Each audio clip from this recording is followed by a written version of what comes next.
जी ने जब भी नहीं जागे तो उज्जैन में इस महीने के अंत तक, जुलाई के अंत तक, 30 जुलाई के पहले 50,000 से 1 लाख कार्यकर्ताओं के साथ उनसे हिसाब मांगने के लिए क्यों लूट हो रही है अयोध्या से लेके महाकाल तक, इसकी परिकल्पना के साथ उज्जैन में पड़ाव डालेंगे और मुख्यमंत्री को मजबूर करेंगे कि प्रदेश के सामने आप स्पष्टीकरण दो, अन्यथा इस्तीफा दो।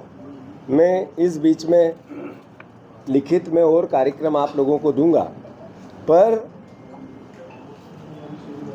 आदरणीय उमंग सिंगार जी ने, कांग्रेस पार्टी ने निर्णय लिया है कि ये हमारी लोकतांत्रिक जवाबदेही है कि इसके लिए हम राज्यपाल जी के पास भी जाएं। तो इस बीच में राज्यपाल जी का जब भी समय मिलेगा, उमंग सिंगार जी ने वहाँ अपनी अर्जी प्रेषित कर दी है, तो सारे विधायक और वरिष्ठ नेता राज्यपाल से मिलकर मोहन यादव के इस्तीफे की या उनको बर्खास्त करने की मांग करेंगे। क्योंकि हम बार बार कह चुके हैं, नरेंद्र मोदी का दिल्ली से भी आह्वान कर दिया, प्रार्थना कर ली, भोपाल से भी कर ली, लिखित में भी कर ली, पर भारतीय जनता पार्टी ने जब लूट मचाई तो वो नरेंद्र मोदी जी के नेतृत्व में ही मचाई है। तो फिर से जैसा हमने कहा था, 3 दिन का समय आदरणीय मोहन यादव जी के पास था। चौथे दिन कांग्रेस पार्टी मंगलवार के दिन, रोज़ हम भी ट्वीट कर रहे थे, पार्टी भी कर रही थी, वरिष्ठ नेता भी कर रहे थे, अपनी बात कह दी। मुख्यमंत्री जी, कांग्रेस पार्टी अपना दायित्व 100% निभाएगी, एक कदम भी पीछे नहीं हटेगी। अब भी सद्बुद्धि भगवान ईश्वर महाकाल आप में दे, आप जनता के बीच में आओ और ये करप्शन के चार्जेस के जवाब दो, अन्यथा इस्तीफा दो। ये जो मैंने निर्णय आप सबके सामने, प्रदेश की जनता और देश के सामने रखे हैं, ये पूरी पार्टी ने यूनानिमसली, सब ने मिलकर, पूरी पार्टी की लाइन के अनुसार एकजुटता से हम सब इस पूरे मूवमेंट को करेंगे। प्रेस कॉन्फ्रेंस से सारे सीनियर नेता अलग अलग संभाग में करेंगे, उसकी तारीख अभी आपको लिखित में दे दी जाएगी। और मैं मानता हूँ कि फिर से आप सबकी भी ड्यूटी है इस करप्शन के अगेंस्ट थोड़ा बोलें।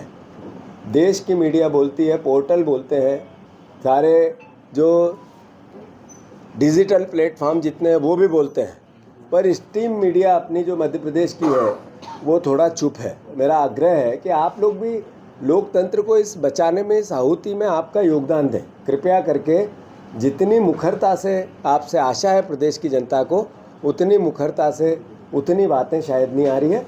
फिर भी आप जो बता रहे हैं उसको मैं धन्यवाद देता हूं, और ज़्यादा ताकत से, विपक्ष की ताकत में आप आवाज़ मिलाएंगे तो मदद मिलेगी इस पूरे काम में। धन्यवाद।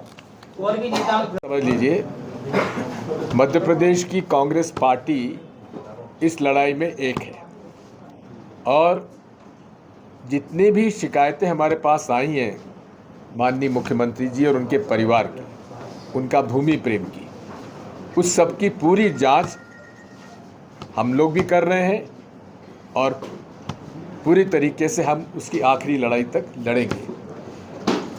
एक भ्रम फैलाया जा रहा है कि जीतू पटवारी जी और दिग्विजय सिंह में अंदर कोई विवाद है।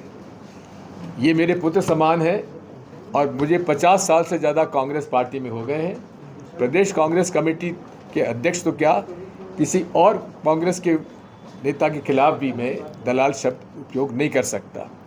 जिस दलाल के बारे में बात की है वो पत्रकार है जिसने ये बात छापी थी, उसका नाम भूपेंद्र दलाल है, और तो इसलिए ये शब्द बीच में आया। ये मैं आपसे कहना चाहता हूँ, हर तरह से कांग्रेस पार्टी एक है, सुदृढ़ है, और दृढ़ता से हम मुख्यमंत्री जी के परिवार के जितने भी भ्रष्टाचार के प्रकरण हैं उनको उजागर करके रहेंगे। मैंने उज्जैन में ये भी कहा था कि हम थोड़ा और रिसर्च भी कर रहे हैं, उनकी कंपनीज़ के बारे में भी रिसर्च कर रहे हैं, उसमें भी हम पता लगा रहे हैं किस प्रकार से कंपनीज़ के माध्यम से इन्होंने हेरा फेरी की है। इसलिए आपके बीच में जो भ्रम था उसको मैं दूर करने के लिए आया हूँ, और जो भी कार्यक्रम हमारी आज प्रदेश की पॉलिटिकल अफेयर्स कमेटी ने तय किए हैं उसको हम लोग एकजुट होकर पूरा करेंगे। धन्यवाद।